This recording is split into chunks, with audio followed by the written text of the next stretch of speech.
y is equal to X square. Calculus के अंदर हम यही पढ़ते हैं ना, y इज इक्वल टू आगे कोई भी x की वैल्यू दी हो, सिंपल x भी दिया हो सकता है या x स्क्वायर भी दिया हो सकता है या क्या दिया हो सकता है x क्यूब, यानी y इज इक्वल टू ये y इज इक्वल टू आपके पास फंक्शन क्या है एक्स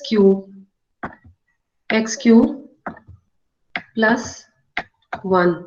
अब इसके साथ कहीं भी आपके पास आई जे के कंपोनेंट मेंशन नहीं है ना, आर थीटा और जी। जब भी आप आई जे के हमारे पास किस चीज को शो करता है, i component direction along x axis और जे कंपोनेंट हमारे पास डायरेक्शन अलोंग वाई एक्सिस और के अलोंग हमारे पास किसकी डायरेक्शन होती है, जी कंपोनेंट की। ठीक है, जब हमारे पास आउटपुट में आई जे का कंपोनेंट मेंशन ना हो, mention mean y is equal to, अगर हमारे पास सिंपल फंक्शन क्या होता,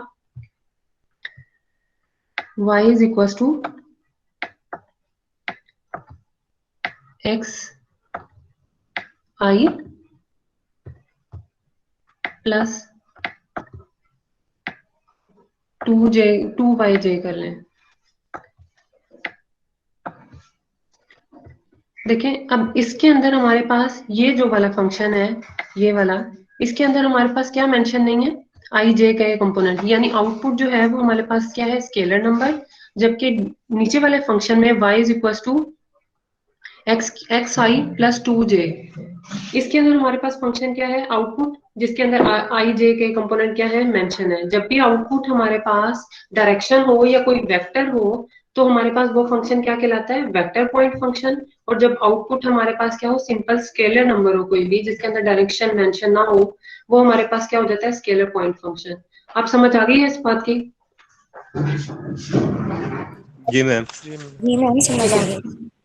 स्केलर पॉइंट फंक्शन हमारे पास जब आउटपुट स्केलर नंबर हो किसी भी पॉइंट के अलाउंग तो वो स्केलर पॉइंट फंक्शन हो जाता है, और जब आउटपुट जो है वो कोई वेक्टर क्वांटिटी हो वो हमारे पास क्या हो जाता है, vector point function. If to each point x Y z, हर पॉइंट पे of a region are in space, space का क्या मतलब होता है बच्चे, प्लेन हमारे पास क्या होती है जब एक्स वाई हो, स्पेस हमारे पास एक्स वाई जी तीन कोऑर्डिनेट्स हैं, space there correspond scalar phi of x Y, यानी कोई भी input X Y Z put करने से आउटपुट हमारे पास फाई एक्स वाई जी हो जाए, यानी स्केलर क्वांटिटी आए, तो ये हमारे पास क्या हो जाता है, स्केलर पॉइंट फंक्शन। इसी के कॉरस्पॉन्डेंस हम स्केलर फील्ड को किस तरह डिफाइन करते हैं, scalar field is a function, कि ऐसा फंक्शन है डिफाइन ऑन अ स्पेस, जो कि स्पेस के ऊपर हम डिफाइन करते हैं, उस values at each point, her point पे हमारे पास क्या दें, स्केलर क्वांटिटी दें, तो हम उस सारे के सारे the set of all values of scalar point. Scalar point सिर्फ हमने पहले ऊपर किसकी, एक पॉइंट के लिए डिफाइन किया, जब उन सारे पॉइंट्स को हम इकट्ठा कर देंगे तो हम उसे किसका नाम दे देते हैं, स्केलर फील्ड का नाम दे देते हैं। Function phi in R together form a scalar field. Example इसकी क्या है, टेम्परेचर। टेम्परेचर के लिए हमारे पास क्या जरूरी नहीं होता, कि हमारे पास उसके लिए डायरेक्शन की जरूरत नहीं होती, टेम्परेचर के लिए हम पॉइंट टू पॉइंट उसको मेजर करते हैं कि हमारे पास इसकी क्या होगा, तो ये हमारे पास क्या है, स्केलर पॉइंट फंक्शन। इसके बाद हमारे पास क्या आ जाएगा, vector point function. Vector point function क्या है, if to each point x Y Z of a region are in space there exist a unique vector, यानी आउटपुट यहाँ पे क्या उन्होंने मेंशन किया, वेक्टर का वर्ड। जब वेक्टर आएगा आउटपुट तो हमारे पास वो क्या हो जाएगा, vector point function. Vector point function को जब हम हर पॉइंट के लिए कंबाइन कर लेंगे तो वो हमारे पास क्या बन जाएगी, वेक्टर फील्ड बन जाएगी। ठीक है,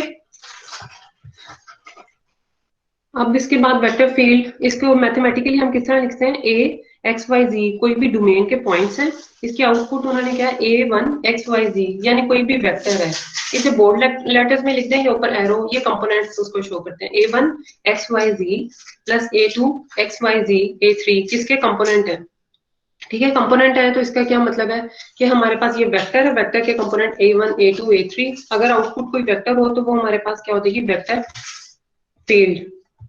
इसकी एग्जांपल हमारे पास क्या है, a is equal to arrow, vector को शो करते हैं एक्स वाई जी, हमारे पास क्या आ गया, एक्स वाई आई है तो एक्स एक्सिस के अलोंग जे, हमारे पास जे, यानी इनके दरमियान डायरेक्शंस मेंशन है, तो ये किसकी एग्जांपल है हमारे पास, वेक्टर पॉइंट की। अगर यहाँ पे आई जे के ना होता, सिंपल एक्स वाई होता, तो ये हमारे पास क्या होती, स्केलर फील्ड होती। ठीक है, the motion of a moving fluid at any time, किसी भी पॉइंट पे हम फ्लूइड की मोशन की डायरेक्शन तो मतलब मैटर करती है कि फ्लूइड हमारे पास किस डायरेक्शन में मूव कर रहा है, अपवर्ड मूव कर रहा है, डाउनवर्ड, उसके लिहाज से उसकी इक्वेशंस क्या होती हैं, चेंज होती हैं। इसका क्या मतलब है, फ्लूइड की जो मोशन है वो डिपेंडेंट है डायरेक्शंस के ऊपर, तो ये हमारे पास ओवरऑल क्या बन जाएगा, वेक्टर फील्ड।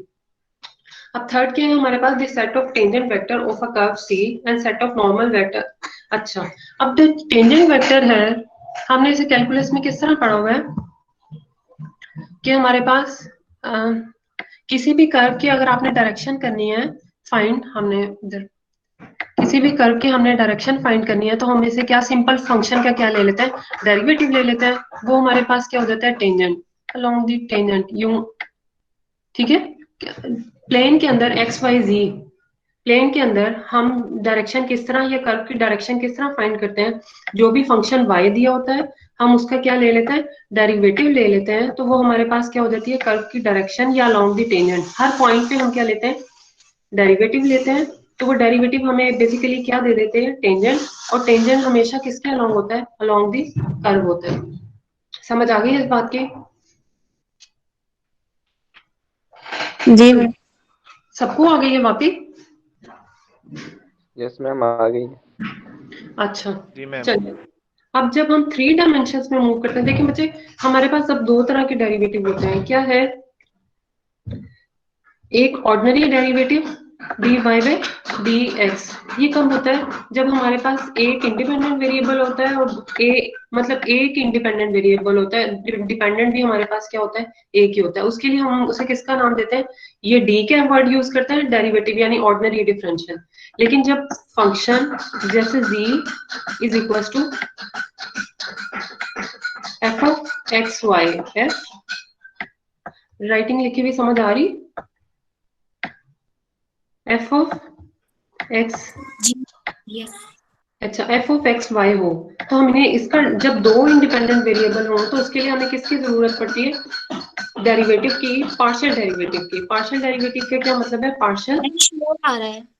क्या आ रहा है, शोर आ रहा है, जी मैम। अब भी आ रहा है? नो मैम, अब नहीं आ रहा।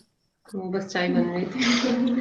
अच्छा ठीक है, एफ ऑफ एक्स वाई हमारे पास फंक्शन क्या है, partial F by partial x. ये फंक्शन की डायरेक्शन किसके अलोंग है, एक्स एक्सिस के अलोंग, ठीक है।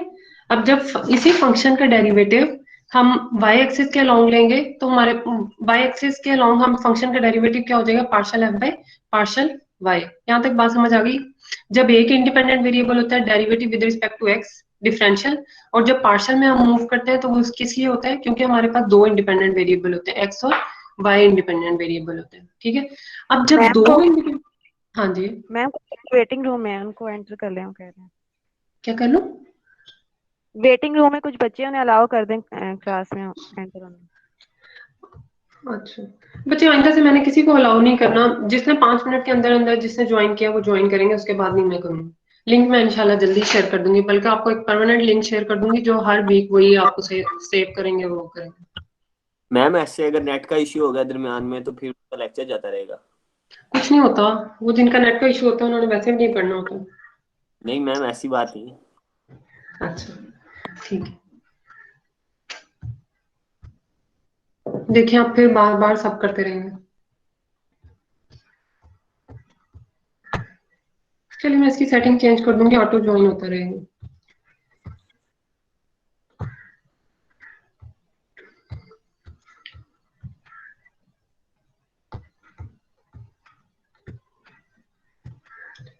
अच्छा, हमारे पास अब आगे फंक्शन क्या है,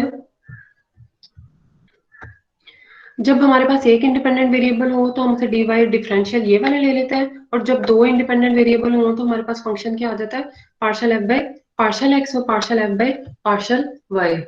अब इसका हमारे पास क्या है कि हमने इसका रोल क्या है कि जब हमने सिंगल वेरिएबल हो यानी कर्व हो तो हम इसके लिए डेरिवेटिव अलोंग द टेंजेंट ले लेते हैं D Y by D X. लेकिन जब हम क्रॉस प्रोडक्ट यानी दो वेक्टर्स के क्रॉस प्रोडक्ट की बात करते हैं तो हम हमेशा क्या कहते हैं, उसकी डायरेक्शन हम किस तरह फाइंड करते हैं, या आपने फर्स्ट या सेकंड चैप्टर में पढ़ा होगा, पार्शियल एफ बाई, हमारे पास दो इंडिपेंडेंट वेरिएबल आ गए यहाँ पे, partial F by partial x.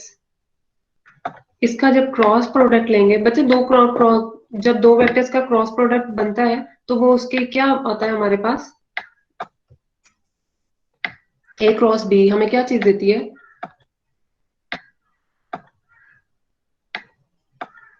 अच्छा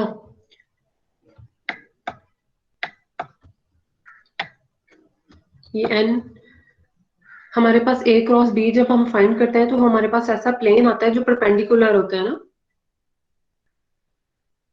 a क्रॉस b परपेंडिकुलर होता है a के भी और b के भी, ऐसा है ना।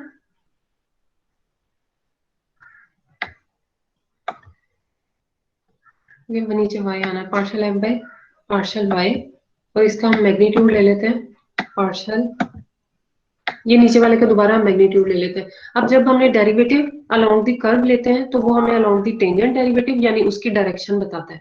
ये n जो यूनिट वेक्टर है, ये हमने डेरिवेटिव ले लेते हैं इसका पार्शियल f बाय फंक्शन का विद रिस्पेक्ट टू x, फंक्शन का विद रिस्पेक्ट टू y, या जो भी इंडिपेंडेंट वेरिएबल हो u और v हो, तो पार्शियल फंक्शन का हम डेरिवेटिव ले लेंगे विद रिस्पेक्ट टू u, और इंडिपेंडेंट वेरिएबल ले लेंगे विद रिस्पेक्ट टू v, फिर उसका मॉड्यूलस ले लेंगे, यानी इसी ऊपर वाले फंक्शन का दोबारा नीचे आपने क्या ले लेना है, मॉड्यूलस ले लेना है। तो ये हमें डायरेक्शन दे देती है सरफेस की परपेंडिकुलर, कि कौन कौन सा वेक्टर हमारे पास सरफेस के परपेंडिकुलर है।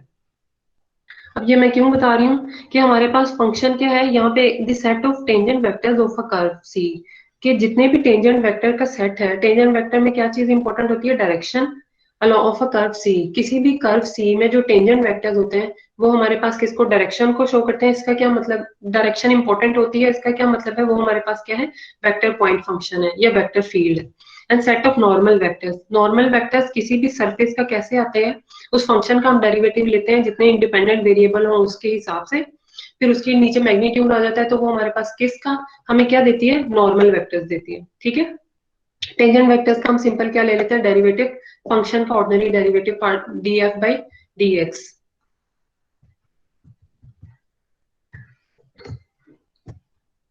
अब आगे हमारे पास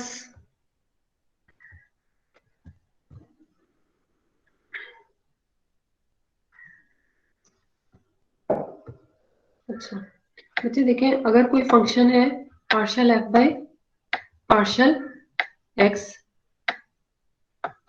ये फंक्शन के डायरेक्शन हमारे पास किस डायरेक्शन में शो करती है, एक्स एक्सिस की। क्यों, क्योंकि हमने इसका डेरिवेटिव किसके हिसाब से लिया है, एक्स एक्सिस के हिसाब से, यानी फंक्शन एफ है, फंक्शन के डेरिवेटिव जब हम एक्स के अलोंग लेंगे तो वो हमारे पास फंक्शन की डायरेक्शन किस अलोंग में दे देगी, एक्स एक्सिस के अलोंग। और जब हमारे पास फंक्शन की डायरेक्शन वाई एक्सिस के अलोंग लेनी हो तो वो हमारे पास क्या है, partial F by partial Y, ये हमारे पास फंक्शन की डायरेक्शन किसके अलोंग देती है, वाई एक्सिस के अलोंग। ठीक है, जब हमने फंक्शन का डेरिवेटिव एक्स एक्सिस के अलोंग लेंगे तो वो हमारे पास डायरेक्शन किसके अलोंग आ जाएगी, फंक्शन का derivative with respect to X लेंगे तो डायरेक्शन अलोंग एक्स एक्सिस आ जाएगी। जब फंक्शन का derivative with respect to Y लेंगे तो हमारे पास डायरेक्शन अलोंग किसके आ जाएगी, वाई एक्सिस की हो जाएगी। ठीक है, लेकिन हमें एक और चीज की जरूरत है कि हमने डायरेक्शन किसी भी ऑर्बिट्रेरी डायरेक्शन में फाइंड करनी है। ऑर्बिट्रेरी का क्या मतलब है कि partial F by partial x हमारे पास, और प्लस यानी आई कंपोनेंट, अगर ये फंक्शन है, plus partial F by partial Y, इसका डेरिवेटिव हमने वाई,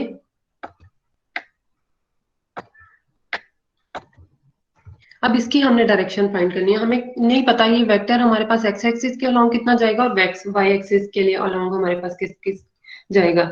फंक्शन के डेरिवेटिव अगर विद रिस्पेक्ट टू एक्स लें तो डायरेक्शन हमें किसके अलोंग आ जाती है, एक्स एक्सिस के अलोंग। अगर फंक्शन का derivative with respect to Y लें तो हमारे पास डायरेक्शन किसके अलोंग आ जाती है, वाई एक्सिस के अलोंग।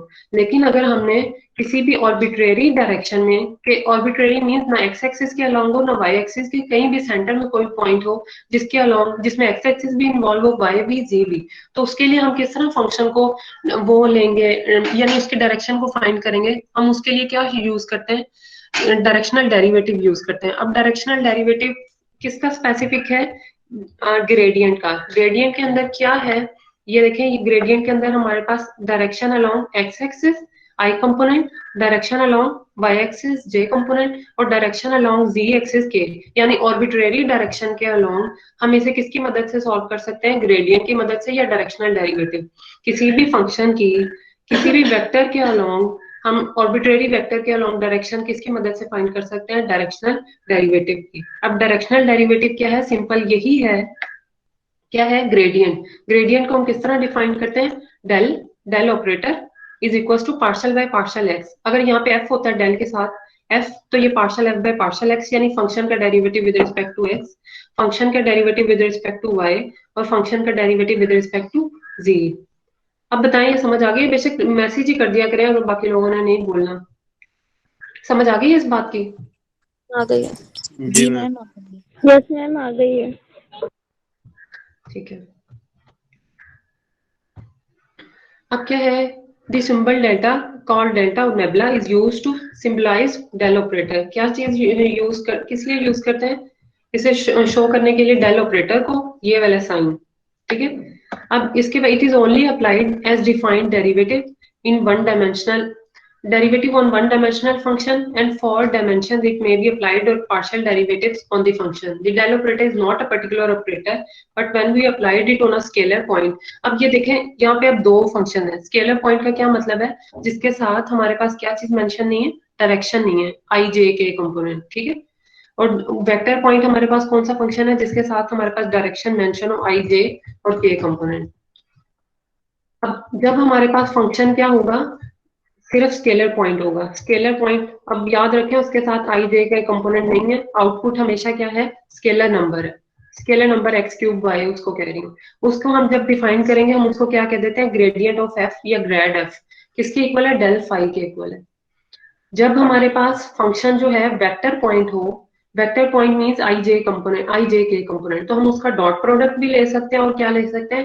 क्रॉस प्रोडक्ट भी ले सकते हैं। डॉट प्रोडक्ट जब हम लेंगे ग्रेडियंट का, उसको किसका नाम दे देंगे? डाइवर्जेंस का। और जब हम क्रॉस प्रोडक्ट लेंगे उसको हम किसका नाम दे देंगे? कर्ल का नाम दे देंगे। ठीक है। अब क्या है हमारे पास? अब वन बाय वन हम देखेंगे ग्रेडियंट क्या है हमारे पास, डाइवर्जेंस क्या है और कर्ल क्या है। अब फंक्शन फाई एक्स वी क्या मेंशन है? Scalar point function. Scalar point output जो है हमारे पास scalar number, defined on a specific region on r and also differentiable on the same domain. Differentiable होगा तब भी डेरिवेटिव एग्जिस्ट करेगा ना। डिफरेंशिएबल फंक्शन क्या है? जब लेफ्ट हैंड लिमिट किसके इक्वल आ जाए? राइट हैंड लिमिट के, और फंक्शन कंटिन्यूस हो, ये सारी कंडीशंस वो फंक्शन सेटिस्फाई कर रहा हो जो आपने कैलकुलस में की, then we can say we can apply del operator. Function बच्चे डिफरेंशिएबल क्यों मेंशन है? क्योंकि अगर डेरिवेटिव ही इंफिनिटी ही एग्जिस्ट नहीं करेगा तो ये डेल ऑपरेटर तो उसके ऊपर अप्लाई ही नहीं हो सकता। ठीक है, उस फंक्शन के ऊपर। Then we can apply del operator on phi in order to obtain gradient of a scalar function. Gradient of a scalar function phi, इसे किस तरह रिप्रेजेंट करते हैं? ग्रेड ऑफ फाई लिख सकते हैं, या इसे del phi is defined as. अब क्या है, अब मैथमेटिकली वो आपको बता रहे हैं हम इसको किस तरह लिखेंगे।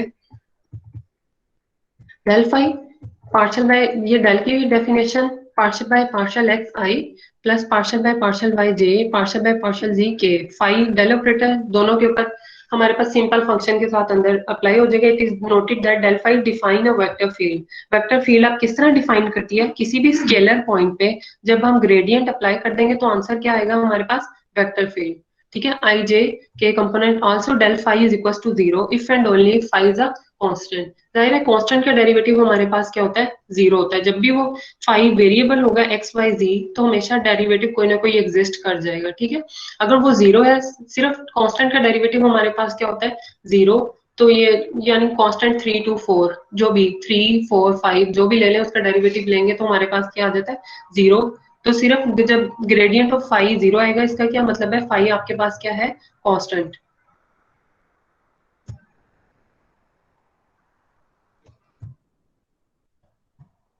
आगे क्या है? Properties of gradient. मतलब हम प्रॉपर्टीज हमेशा देखते हैं जब भी हम कोई फंक्शन डिफाइन करते हैं या कोई भी नंबर, कि उसके अंदर मैथ्स की चार, अलजेब्रा की चार प्रॉपर्टीज डिफाइंड होती हैं कि नहीं। अलजेब्रा की चार प्रॉपर्टीज हमारे पास क्या? एडिशन, सब्ट्रैक्शन, मल्टीप्लिकेशन और डिवीजन। तो इसी तरह हम ग्रेडियंट के लिए भी देखेंगे कि ये हमारे पास क्या है? फाई एंड साई और स्केलर पॉइंट फंक्शन। हमने देखना है कि ग्रेडियंट इन चारों प्रॉपर्टीज को किस तरह सेटिस्फाई करते हैं। Phi and psi are scalar point functions as well as differentiable on a specific domain. Differentiable का वो हमेशा मेंशन करेंगे क्योंकि डेरिवेटिव का ताल्लुक, जब हम उसका पार्शियल डेरिवेटिव लेंगे वो फंक्शन डिफरेंशिएबल होगा तब भी एग्जिस्ट करेगा। And c is a constant. c कोई भी कांस्टेंट है, then we can show that gradient holds the following property. वही अलजेब्रा की प्रॉपर्टीज क्या? एडिशन, सब्ट्रैक्शन, मल्टीप्लिकेशन और डिवीजन। के जब कांस्टेंट को किसी कांस्टेंट अगर फाई के साथ मल्टीप्लाई हो रहा है तो वो कांस्टेंट ग्रेडियंट से बाहर आ जाएगा। जैसे आप डेरिवेटिव के केस में पढ़ते हैं, अगर 3x है, 3 बाहर आ जाता है, x का derivative with respect to x 1 ले लेते हैं। इसी तरह ग्रेडियंट के केस में सी कांस्टेंट है, फाई हमारे पास ये है, सी बाहर आ जाएगा। सिंपल फाई फंक्शन के ऊपर आपके पास क्या अप्लाई हो जाएगा, ग्रेडियंट अप्लाई हो जाएगा। इसके बाद आप सेकंड, जब दो फंक्शंस ऐड हो रहे हो तो ग्रेडियंट दोनों के ऊपर क्या हो जाएगा, अलग अलग अप्लाई हो जाएगा। अगर मल्टीप्लाई हो रहे हो तो यहाँ पे हमारे पास क्या लग जाएगा, प्रोडक्ट रूल लग जाएगा डेरिवेटिव्स का। First function as it is, second का derivative plus second function as it is, और फर्स्ट का हमारे पास क्या है, डेरिवेटिव। फोर्थ हमारे पास क्या है, वही जो सिंपल हमारे पास डेरिवेटिव का रूल है। नीचे वाले फंक्शन का हमारे पास क्या आ जाएगा, स्क्वायर। फर्स्ट यानी ये फंक्शन एज इट इज, ऊपर वाले का डेरिवेटिव माइनस ऊपर वाला फंक्शन एज इट इज, और सेकंड का हमारे पास क्या आ जाएगा, डेरिवेटिव। अब इसका प्रूफ सिंपल है, हमारे पास क्या है, सी, चारों का प्रूफ हमारे पास क्या है, gradient c phi, c constant phi. हमने लेफ्ट हैंड साइड ले ली, डेल सी फाई, यानी इसके ऊपर partial by partial x, del के ऑपरेटर, अंदर फंक्शन अप्लाई हो जाएगा सी फाई। सी कांस्टेंट है तो डेरिवेटिव के रूल के मुताबिक वो बाहर निकल जाएगा, हमारे पास क्या आ जाएगा, partial phi by partial x. इसी तरह सी बाहर, partial phi by partial y. C बाहर हमारे पास क्या आ जाएगा, partial phi by partial z into k unit vector. Constant है, कांस्टेंट कॉमन ले लेंगे इन तीनों में से, हमारे पास क्या बच जाएगा, partial phi by partial x I plus partial phi by partial y j plus partial phi by partial z k. अब सेकंड है हमारे पास प्रॉपर्टी क्या है, ग्रेडियंट फाइव प्लस साई। इसको भी अप्लाई करके देख लें, क्या है, five plus psi function five plus psi x. Five five function के ऊपर अलग ले जाएंगे, partial phi by partial x. हमारे पास साई फंक्शन के ऊपर जिस तरह सिंपल हम डेरिवेटिव में लेते हैं, दो फंक्शन ऐड हो रहे हो तो दोनों के ऊपर डेरिवेटिव अप्लाई होता है, प्लस का sign, partial psi by partial x, partial psi by partial y, partial psi by partial z. अब ये वाली हमारे पास किसकी डेफिनेशन है, डेल फाई की, और ये किसकी डेफिनेशन हो जाएगी, डेल साई की, क्योंकि फंक्शन इसके अंदर क्या आ रहा है आपके पास, साई। हमारे पास ये क्या हो जाएगा,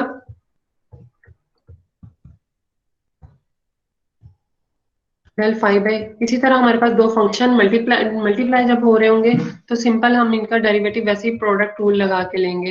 इसको देख लीजिएगा, हो जाएगा इंशाल्लाह। फाइव बाई साई, इसी तरह हमारे पास quotient rule.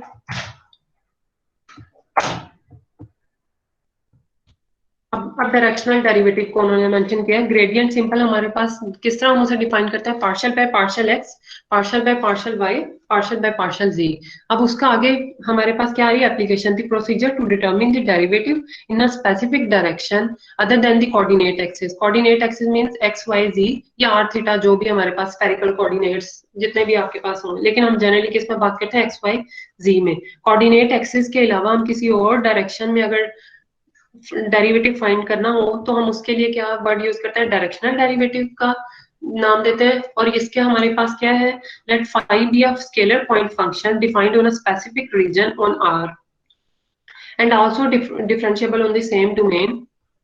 The first partial derivative of phi at the rate are the rate of change of phi in the direction of coordinate axis. It is a restricted way to calculate the rate of change is given by function may not be ought to be simple. Therefore the idea of directional derivative induce, क्या इन्होंने कहा है कि हम, हाँ, directional derivative से पहले तक हम सिर्फ डायरेक्शन फाइंड करने, कोऑर्डिनेट एक्सिस की डायरेक्शन फाइंड करने के लिए होते थे कि अगर हमने एक्स एक्सिस के अलोंग करनी है तो फंक्शन का डेरिवेटिव अलोंग एक्स एक्सिस ले लेते थे, अगर वाई एक्सिस के अलोंग लेनी है तो फंक्शन का डेरिवेटिव वाई के रिस्पेक्ट ले लेते हैं। लेकिन ऑर्बिट्रेरी डायरेक्शन के लिए हमें किसकी जरूरत पड़ती है, डायरेक्शनल डेरिवेटिव की। अब डायरेक्शनल डेरिवेटिव को उन्होंने मैथमेटिकली उसको प्रूव करने लगे टू डिफाइन। मैम स्टूडेंट्स कह रहे हैं हमें अलाउ कर दें।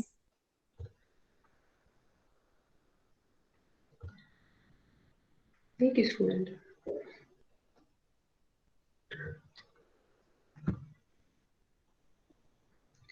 अच्छा, मैथमेटिकली हम इसको जिस तरह डेरिवेटिव फंक्शन की सिंपल डेरिवेटिव हमारे पास क्या होता था, पी और क्यू को पॉइंट ले लेते थे, पी एक्स बाई जी होता था, और क्यू हमारे पास x plus del x, y plus del v और जी प्लस डेल जी। यही वाले हमारे पास क्या है, to define the directional derivative we choose a point a x y in space. Space का वर्ड क्यों, क्योंकि तीन कोऑर्डिनेट्स हैं एक्स वाई और z and the direction at P.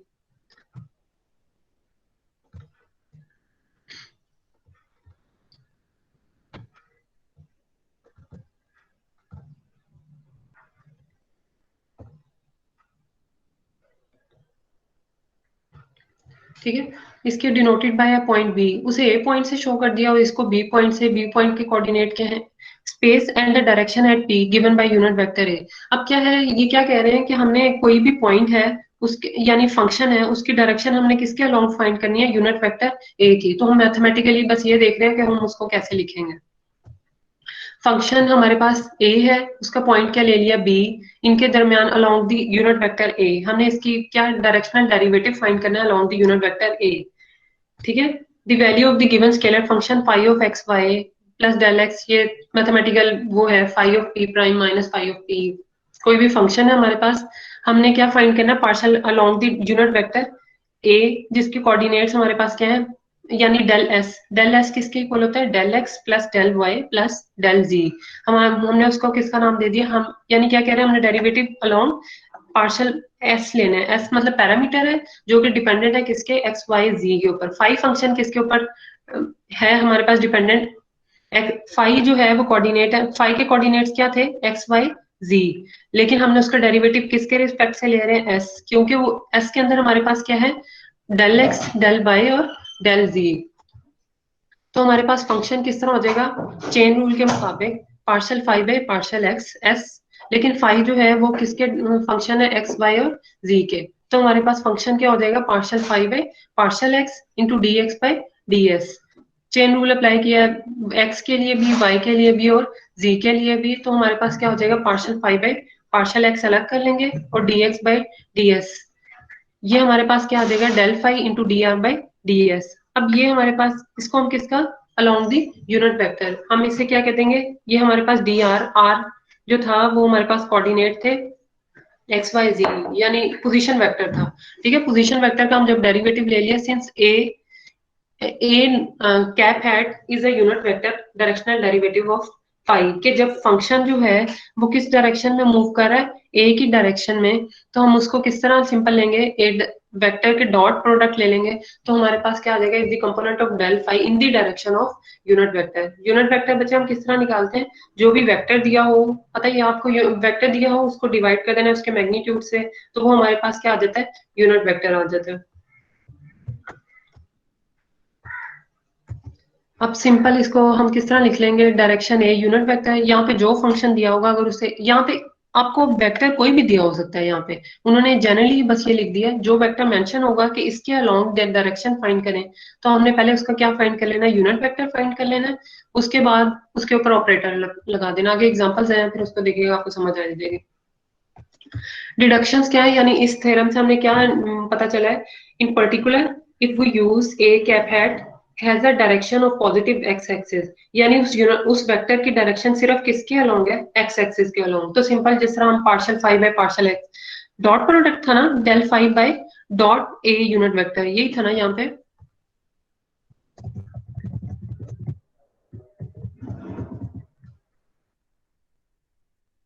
ये देखें यही था हमारे पास यहाँ पे del phi dot a unit vector. आप क्या कहते हैं, अगर यूनिट वेक्टर सिर्फ जो है वो किसके अलोंग, या जो वेक्टर दिया हो उसका सिर्फ कौन सा कंपोनेंट दिया हो, आई कंपोनेंट, आई कंपोनेंट अगर दिया हो तो हमारे पास वो यूनिट वेक्टर को हम क्या कहते हैं, i dot i product, unit vector i है तो इसका जब डॉट प्रोडक्ट लेंगे हमें पता है आई डॉट आई 1 के इक्वल होता है, बाकी जे डॉट आई 0 के इक्वल हो जाएगा, के डॉट आई भी हमारे पास किसके इक्वल हो जाएगा। तो सिंपल हम क्या डेफिनेशन हमारे पास मिल जाएगी, partial phi by dot i unit vector किसके इक्वल आ जाएगा, partial phi by partial x, क्यों आई डॉट आई 1 के इक्वल हो जाएगा। ये पिछली सारी डेफिनेशंस को क्या कर रहा है, फुलफिल कर रहा है कि जब हमने एक्स एक्सिस के अलोंग डायरेक्शन डेरिवेटिव हो तो हमारे पास partial phi by partial x, अगर जे एक्सिस के अलोंग हो तो फंक्शन का derivative with respect to y ले लेंगे, अगर के अलोंग हमने डायरेक्शन फाइंड करनी हो तो फंक्शन का डेरिवेटिव हम किसके अलोंग ले लेंगे, जी के अलोंग। लेकिन अगर हमने इनका क्या लेना हो, तीनों के अलोंग यानी स्पेसिफिक किसी भी आर्बिट्रेरी डायरेक्शन में हो तो डॉट प्रोडक्ट आ जाएगा जो वेक्टर गिवन हो उसके यूनिट वेक्टर के साथ। अब बताएं समझ आ रही है, आ गई है बल्कि अब तक, अगर नहीं कोई बात समझ आई तो पूछ ले, मैं लिख के समझा देती हूँ। जी मैम आ रही है मैम समझ। जी मैम। ठीक है,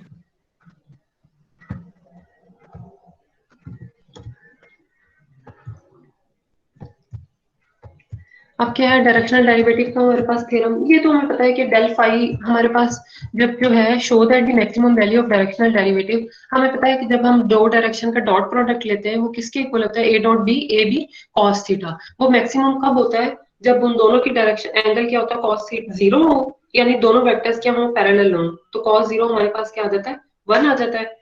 ये पता है ना ये बात, dot product cos theta, theta का एंगल 0 होगा तो मैक्सिमम डायरेक्शन कब आएगी, जब वो दोनों क्या होंगे, पैरेलल होंगे, है ना, ये बात पता है।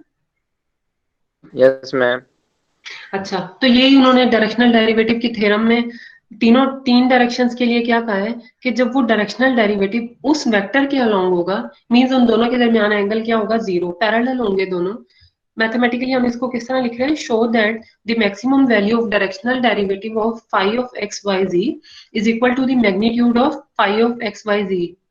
यानी इसका मैग्नीट्यूड हमारे पास किसके इक्वल हो जाएगा, डेल फाई मैग्नीट्यूड, इसके मैक्सिमम डायरेक्शन क्या होगी, मेरे ख्याल डबल दो दफा लिखोगे, and it take place in the direction of del phi. In the direction का क्या मतलब है, दोनों के दरमियान पैरेलल होंगे तो वो उनके दरमियान एंगल क्या होगा, 0 होगा, तो जाहिर है 0 एंगल होगा तो वो हमारे पास maximum partial phi by partial s किसके इक्वल आ जाएगा, del phi into dot a unit vector. ये डायरेक्शनल डेरिवेटिव की डेफिनेशन है, डेल फाई इंटू ए, दोनों का क्या आ जाएगा, magnitude, a dot b, a b cos theta, यानी ए मैग्नीट्यूड बी का मैग्नीट्यूड और कॉस थीटा। अब इन दोनों के दरमियान, क्योंकि हमें पता है कॉस थीटा की जो है रेंज क्या होती है, -1 से +1, यानी इनका आंसर हमेशा जो भी थीटा की वैल्यू ले लें आंसर क्या आएगा, -1 से +1 के बीच। तो +1 मैक्सिमम है, -1 सबसे क्या है, मिनिमम। जो इन ये दोनों, ये यूनिट वेक्टर और ये डेल फाई फंक्शन, ये दोनों आपस में क्या होंगे, पैरेलल होंगे। पैरेलल मींस फंक्शन किसकी डायरेक्शन में मूव कर रहा होगा, उस यूनिट वेक्टर की, तो वो हमारे पास एंगल क्या होगा, 0, और वो उस केस में क्या होगा, हमारे पास मैक्सिमम होगा, where theta is the angle between del phi and a unit vector. Since -1 cos theta +1, therefore partial phi by partial s is maximum when cos theta is equals to 1 or theta is equals to 0 degree. When the direction of a unit vector is the direction of del phi and maximum partial phi by partial x किसके equal आ जाएगा, del phi। ये सिर्फ इसके equal क्यों आ जाएगा, क्योंकि a unit vector है तो उसका मैग्नीट्यूड हमेशा क्या होगा, 1 होगा। Thus, the maximum value of directional derivative take place in the direction of del phi। कि हमारे पास डायरेक्शनल डेरिवेटिव की हमारे पास मैक्सिमम डायरेक्शन क्या है, जब सिंपल हम क्या ले लें, डेल फाई ले लें। डायरेक्शनल डेरिवेटिव डिफरेंट है हमारे पास ए यूनिट वेक्टर, यानी लेफ्ट हैंड साइड और राइट हैंड साइड कब मैक्सिमम होगी, कि हम जब इनका ये वाला फंक्शन ले लेंगे, ये cos थीटा क्योंकि 0 है तो सिर्फ क्या बचेगा हमारे पास, डेल फाई। कि डायरेक्शनल डेरिवेटिव कब मैक्सिमम होगा, जब वो ग्रेडियंट ऑफ फाई के इक्वल होगा, या डेल फाई के इक्वल।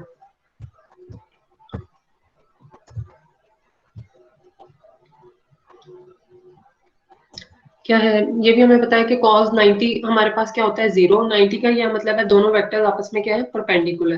दोनों वेक्टर्स का क्या मतलब है, डायरेक्शनल डेरिवेटिव फर्स्ट, और सेकंड वेक्टर हमारे पास क्या हो जाएगा, यूनिट वेक्टर। जब वो दोनों आपस में ऑर्थोगोनल होंगे तो एंगल क्या बनेगा, 90 डिग्री, और हमारे पास डायरेक्शनल डेरिवेटिव क्या हो जाएगा, 0 हो जाएगा। कब, जब हमारे पास दोनों के दरमियान एंगल क्या हो जाएगा, 90 डिग्री, यूनिट वेक्टर और फंक्शन के उस डायरेक्शनल डेरिवेटिव में। अब हमारे पास क्या आ गई है, एग्जांपल्स आ गए हैं डायरेक्शनल डेरिवेटिव के। Find the directional derivative of 5xy² z plus 4xz² at 1 -2 -1 in the direction of 2i j। अब यहाँ पे वेक्टर यानी a यूनिट वेक्टर जो है वो हमारे पास वेक्टर क्या है, 2i j -2k। हमने इसका क्या फाइंड करेंगे, यूनिट वेक्टर, क्योंकि ये सिर्फ अभी हमारे पास क्या गिवन है, वेक्टर गिवन है, ठीक है। और फंक्शन हमारे पास क्या गिवन है, y is equal to x² y² plus 4xz²। किस पॉइंट पे, 1 -2 और -1। किसके इक्वल डायरेक्शनल डेरिवेटिव की डेफिनेशन है, del phi into a unit vector. अब डेल फाई हमने इस फंक्शन फाई ये गिवन है, इसका डेरिवेटिव किसके रिस्पेक्ट ले लेंगे, एक्स के रिस्पेक्ट। हमारे पास क्या आ जाएगा, partial phi by partial x, इसके ऊपर एक्स के हिसाब से डेरिवेटिव लेंगे तो ये हमारे पास क्या आ जाएगा, 2x, x² का derivative 2x, y z constant as it is, यहाँ पे x है तो 4z², i यूनिट वेक्टर। जब j के रिस्पेक्ट से लेंगे तो j मींस y के रिस्पेक्ट से, तो हमारे पास फंक्शन क्या आ जाएगा, x², ये z, इसके इसमें j नहीं है, y नहीं है तो ये डेरिवेटिव क्या हो जाएगा, 0। अब z के रिस्पेक्ट से लेंगे हमारे पास क्या बच जाएगा, x² y plus 4x 2z हो जाएगा, तो ये 4 मल्टीप्लाई बाय 2 आपके पास क्या आ जाएगा, k यूनिट वेक्टर, ठीक है। ये हमारे पास किसकी वैल्यू आ गई, डेल फाई की। अब पॉइंट क्या हमें गिवन है, 1 -2 -1, जहां जहां पे x है वहां पे क्या पुट कर देंगे, 1 पुट कर देंगे इधर, और जहां पे y है वहां पे क्या पुट कर देंगे, -2, जहां पे z है वो हमारे पास क्या आ जाएगा, -1। क्या हो जाएगा, 8i j -10k। अब यूनिट वेक्टर के लिए हम क्या करेंगे, जो वेक्टर गिवन है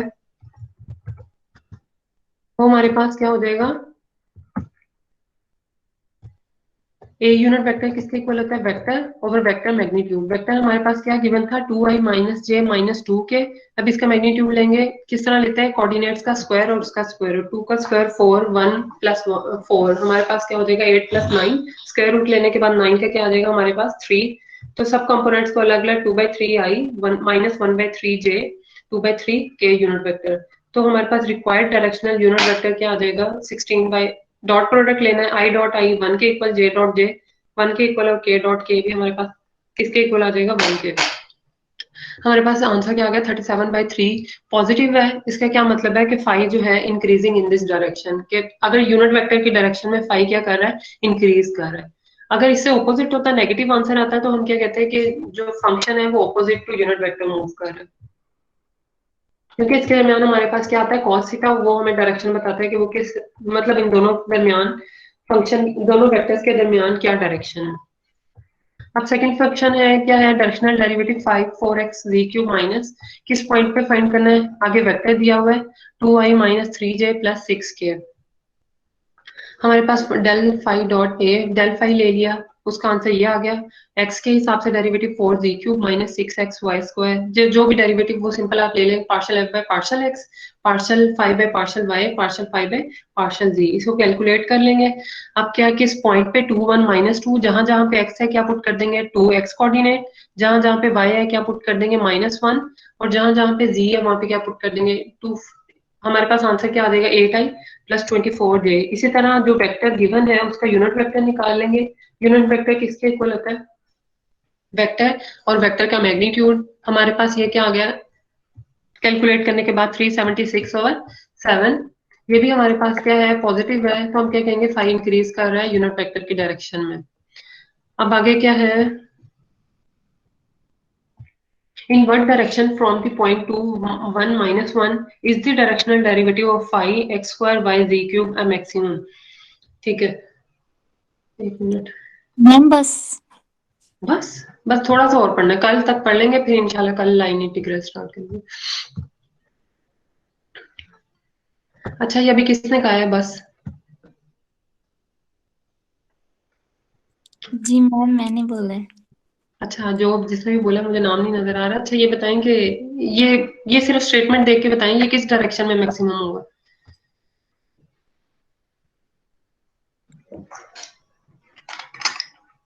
जल्दी से बताएं, ऊपर अभी तो मैंने थ्योरम एक्सप्लेन किए।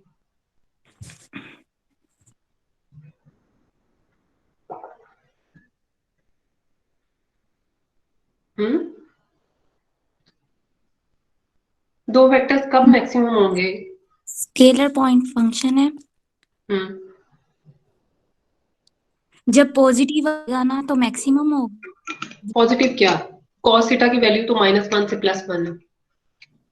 जी भाई कब दो वेक्टर्स पैरेलल पैरेलल हो तो वो हमें क्या देते हैं, मैक्सिमम डायरेक्शन देते हैं। कोई है जो बताए जिसे समझ आई हो कि हम कब होगा ये मैक्सिमम। मैम मैम 0 डिग्री पे। हाँ, क्या है जब फाई, यानी मैथमेटिकली बताएं किसके इक्वल आएगा डायरेक्शनल डेरिवेटिव का आंसर, डेल फाई के या ग्रेडियंट ऑफ फाई के, बताया तो था भी। ठीक है, फाई जो है वो हमारे पास फंक्शन का x square y z cube, derivative लें डेल फाई, हमारे पास क्या हो जाएगा पार्शियल, जो भी partial phi by partial x, partial phi by partial y, और ये किसका आंसर है partial phi by partial z का। तो डेल फाई का आंसर किस पॉइंट पे 2 1 -1 -4i -4j। अब हमने पिछला ही थ्योरम का रिजल्ट यूज कर लिया है, क्या कहते हैं कि ये मैक्सिमम कब होगा, जब एंगल क्या होगा 0 डिग्री। तो हम उस 0 डिग्री को कैलकुलेट करने की बजाय हमने डायरेक्ट क्या कर दिया है, हमने पीछे थ्योरम पढ़ा था कि मैक्सिमम कब होगा, जब ये इसका क्या ले लेंगे मैग्नीट्यूड ले लेंगे, तो वो हमारे पास मैक्सिमम डायरेक्शन होगी। ठीक है, ग्रेडियंट ऑफ फाई के using the result of directional derivative is maximum in the direction of del phi and its maximum magnitude is del phi का मैग्नीट्यूड। अब क्या आ जाएगा, डायरेक्शनल डेरिवेटिव है maximum in the direction of del phi, उसका answer क्या आया -4i -4j + 12k। इसका मैग्नीट्यूड ले लेंगे तो ये हमारे पास क्या आ जाएगा, मैग्नीट्यूड, मैक्सिमम मैग्नीट्यूड आ जाएगा। इस डायरेक्शन में मैक्सिमम है और उस डायरेक्शन में जो मैग्नीट्यूड है वो हमारे पास किसके इक्वल आ जाएगा, इसका मैग्नीट्यूड। ये डायरेक्शन को शो कर रहा है, ये उसके क्या शो कर रहा है, मैग्नीट्यूड को। अब क्या है, अब ये क्या है हमारे पास, find the values of constant a b c so that the directional derivative of phi ax(y)² by(z), कोई भी हमें फंक्शन दिया हुआ है फाई, और इसका इसमें क्या अननोन्स उन्होंने कहा a है और दूसरा क्या है b और थर्ड हमारे पास क्या है z at point 1 to -1 and has a maximum magnitude of 64। खुद उन्होंने आंसर बता दिया कि जो रिजल्ट आया है या जो रिजल्ट आंसर आएगा वो किसके इक्वल आएगा, 64 के इक्वल आएगा। सबसे पहले हमने क्या करना है, इस फाई का डेरिवेटिव ले लेंगे, यानी ग्रेडियंट फाई, तो वो किसके इक्वल आ जाएगा, partial phi by partial x, partial phi by partial y and partial phi by partial z. ये एक्स का आंसर है, ये वाई का, ये जी का। किस पॉइंट पे 1 to -1 हमारे पास क्या बच गया, 4a + 3z 4a - b 2b - 2c। We know that the maximum directional derivative takes place in the direction of del phi। उसी डायरेक्शन में हमारे पास क्या होता है, maximum, and has the magnitude of del phi। The maximum directional derivative will be parallel to the z axis। कब हमारे पास उन्होंने पूछा has a maximum direction in the direction parallel to z axis, कब वो पैरेलल होगा, क्या कब पैरेलल होता है, वाई जी प्लेन में हमारे पास क्या होता है, जब हम एक्स वाई प्लेन की बात करते हैं तो उसके अंदर जी क्या होता है, 0 मैम। 0 होता है। और वो जो हम कोऑर्डिनेट जो प्लेन की बात कर रहे होते हैं वो किसके पैरेलल होती है, जी के पैरेलल होता है। ठीक है, यही वो बात हम कर रहे हैं, क्या है कि जब डायरेक्शन जो है वो पैरेलल होगा जी एक्सिस के, तो वो हमारे पास कोऑर्डिनेट क्या आ जाएंगे, 4a + 3z। अगर वो जी एक्सिस के पैरेलल है, देखिए एक्स वाई जी हमारे पास क्या होते हैं, कोई भी, एक मिनट,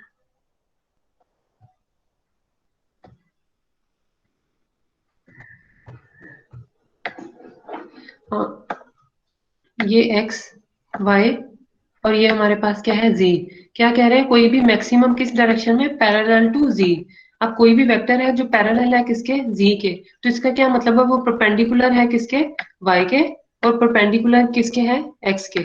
अगर तो परपेंडिकुलर है, इसका क्या मतलब है कि इनके दरमियान एंगल क्या होगा, 0, यानी बाकी जितना भी डॉट प्रोडक्ट है वो इनके साथ क्या आ जाएगा, 0। इसके साथ x के हिसाब से भी हमारे पास क्या आ जाएगा, 0। समझ आइए मेरी बात की या नहीं, अच्छा कोई बताएं। ये देखें इस, अच्छा ठीक है, ये 0 इस वजह से है क्योंकि उन्होंने क्या मेंशन किया हुआ है कि वो जो डायरेक्शन है वो क्या होनी चाहिए, parallel, direction is parallel to